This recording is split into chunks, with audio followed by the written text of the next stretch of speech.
Imagine walking into the greatest city on Earth, only to find that 9 out of every 10 people have simply vanished. Welcome to Rome, 500 A. To truly understand the streets of Rome, in the year 500 AD, you have to erase the apocalyptic wasteland you might be picturing from popular movies and replace it with something far more haunting. A monumental ghost town that is slowly, stubbornly coming back to life under the rule of the Ostrogothic king, Theodoric the Great. 24 years after the traditional fall of the Western Roman Empire in 476 AD, stepping through the imposing gates of the massive Aurelian walls would completely overwhelm your senses, primarily because of the sheer, staggering emptiness. At its imperial peak, Rome was a suffocating, deafening metropolis of over 1 million people. But by the dawn of the 6th century, the population had plummeted to roughly 100,000. As you walk down the legendary Via Sacra, the first thing you notice is the sound, or rather, the stark lack of it. The constant thundering roar of 1 million shouting merchants, clattering wagon wheels, and marching legions has been replaced by the quiet echo of your own footsteps, bouncing off colossal marble facades. The streets themselves tell a story of a city wearing clothes several sizes too big.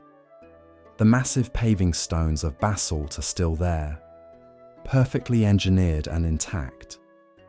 But nature is beginning to creep in at the edges, with wild grasses and weeds stubbornly pushing through the cracks in areas where daily foot traffic has completely died off.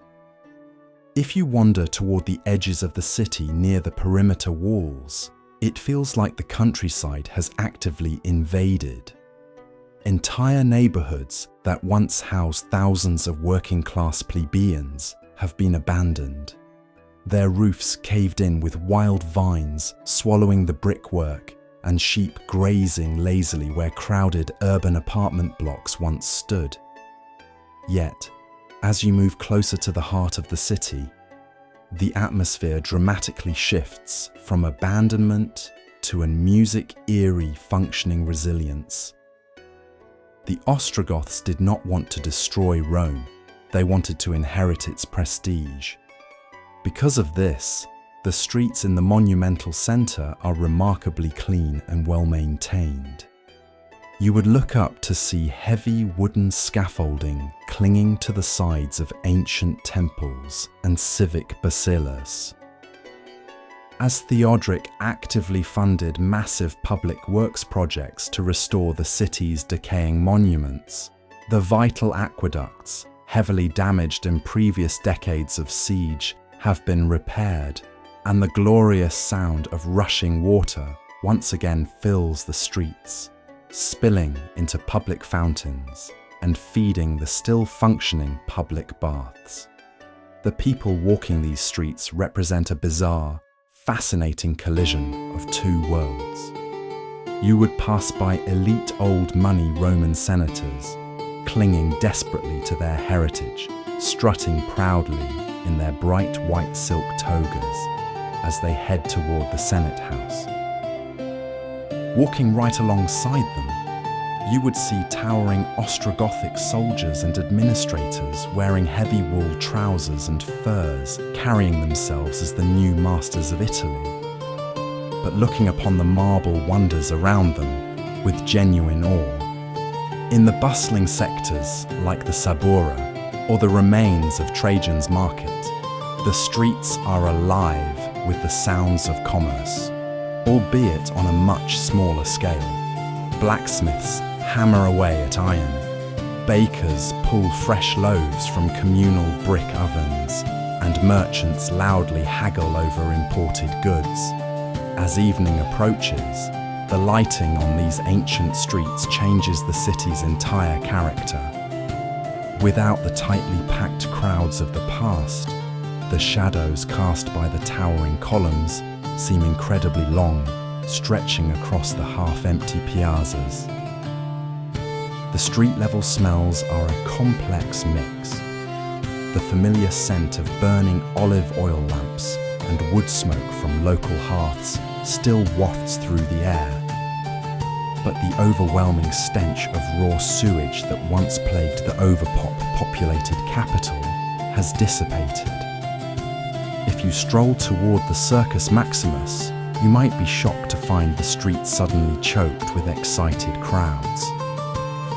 The chariot races still continue, proving that this resilient street life, caught in the twilight between the classical world and the Dark Ages, refuses to let the idea of Rome die. To truly grasp the reality of 500 Rome, you have to look closely at the people themselves and how they navigated a daily life that was caught directly between two completely different eras. If you stood in the Roman Forum as the morning sun hit the ancient temples, you would witness a profound, deliberate cultural segregation that defined the city's social fabric. King Theodoric believed heavily in a political concept called civiles, meaning he actively wanted Romans and Ostrogoths to live peacefully side by side, but to remain completely separate entities. The Goths were the exclusive military muscle. They carried the swords, manned the ancient Aurelian walls, and held the fortified garrisons. They were Arian Christians, speaking their own Germanic language, and they purposefully stuck to their own distinct neighborhoods and churches. You would see them patrolling the streets, towering figures in thick woolen cloaks, belts adorned with garnet inlaid gold and heavy trousers. A garment the Romans once vehemently mocked as barbaric, but were now slowly starting to adopt for practical warmth during the winter months. On the other side of this societal divide were the native Romans, clinging fiercely to their classical identity. The wealthy senatorial elite still lived in sprawling, opulent villas on the Palatine and Callian hills, surrounded by imported marble and aging Greek statues, pretending the Western Empire had never actually fallen. Their daily life began at the crack of dawn with the ancient, exhausting ritual of the salutatio, where poorer citizens and clients would gather at their heavy wooden doors to ask for favors, legal protection, or small handouts of food and copper coin in exchange for their ongoing loyalty. For the average working-class Roman plebeian, the day started before sunrise and was strictly defined by labor. Without the massive empire-wide grain dole that once fed hundreds of thousands for free, survival required genuine hustle. The city was organized into tight-knit trade guilds. You would see bakers covered in fine flour working communal brick ovens, blacksmiths hammering iron agricultural tools, and tanners working pungent leather near the muddy banks of the Tiber River. Interestingly, despite the massive drop in the city's overall population, the structural rhythm of a standard Roman day hadn't completely vanished. It had simply scaled down. By the early afternoon, the grueling physical work generally stopped, and the city transitioned seamlessly into its traditional leisure time. This brings us to one of the most surprising and magnificent facts about Rome. In 500 AD, the famous Roman baths were still fully operational. Theodoric went out of his way to ensure the massive aqueducts were repaired and heavily maintained, meaning you could still walk into the colossal vaulted spaces of the baths of Caracalla.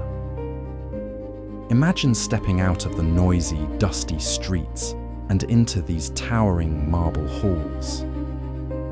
The intricate, colourful mosaics were still largely intact on the floors.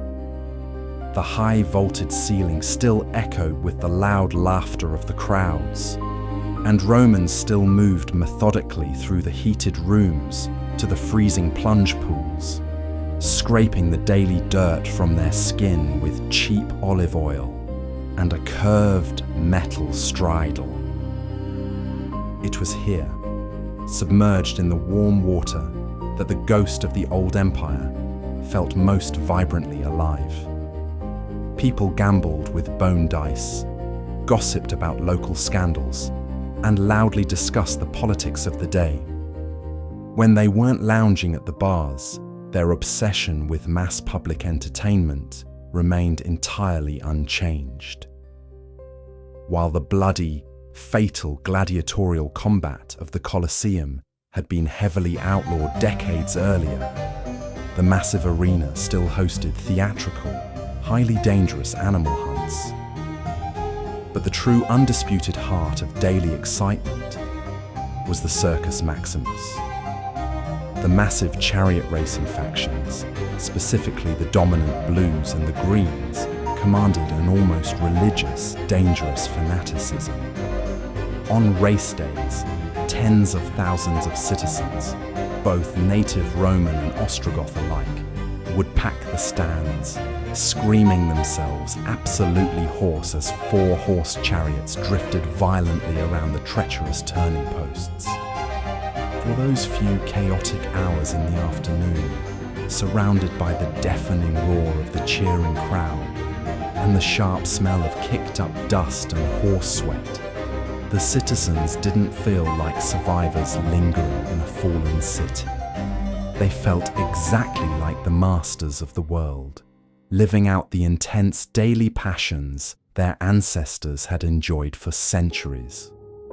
To truly taste the reality of Rome in 500 AD, you have to imagine a dinner table where the ancient Mediterranean diet collides directly with the hearty, meat-heavy appetite of the Germanic north. For the average native Roman plebeian, the foundational pillars of daily survival had not shifted for centuries. Bread, olive oil, and wine. Despite the political collapse of the Western Empire, King Theodoric actually went to great lengths to maintain the Annona, the famous state-sponsored food doll. If you were an eligible Roman citizen, you would still receive regular rations of baked bread, salted pork, and cheap wine.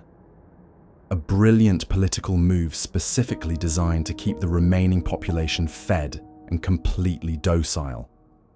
Walking past the bustling street-level taverns known as popinae, the air would be thick with the pungent, unmistakable smell of garum. This fermented fish sauce was the absolute lifeblood of Roman cooking. Splashed over everything from boiled lentils and bitter greens to roasted meats, acting as a powerful salty flavor enhancer.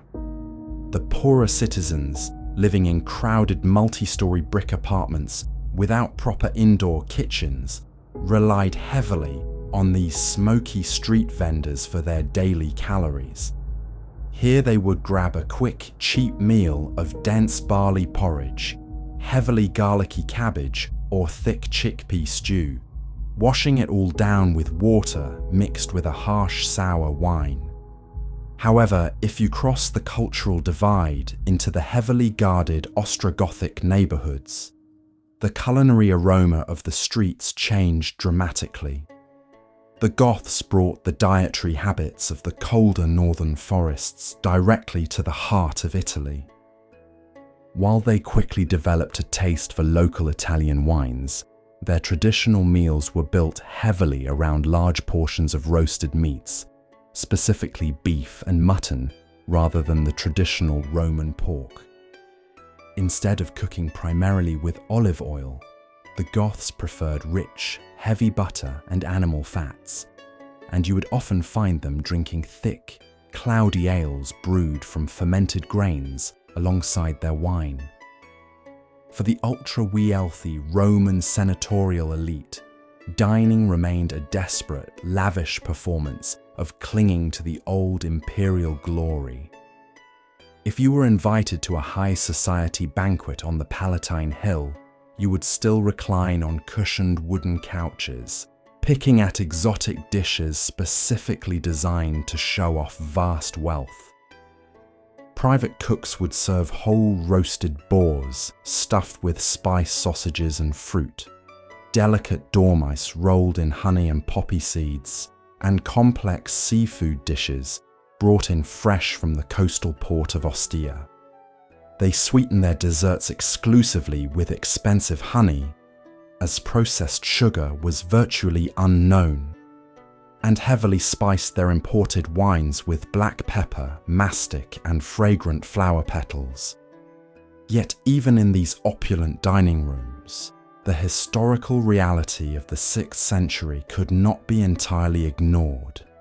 The massive globe-spanning maritime trade networks that once brought spices from India and endless grain fleets from Egypt had heavily fractured and localized. The feasts were still undeniably grand, but the ingredients were vastly more regional, sourced directly from the Italian countryside rather than the far corners of the earth.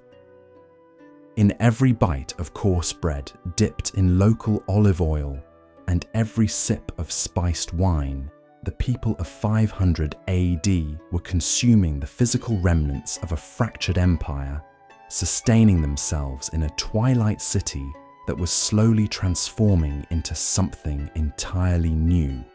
Long may it endure.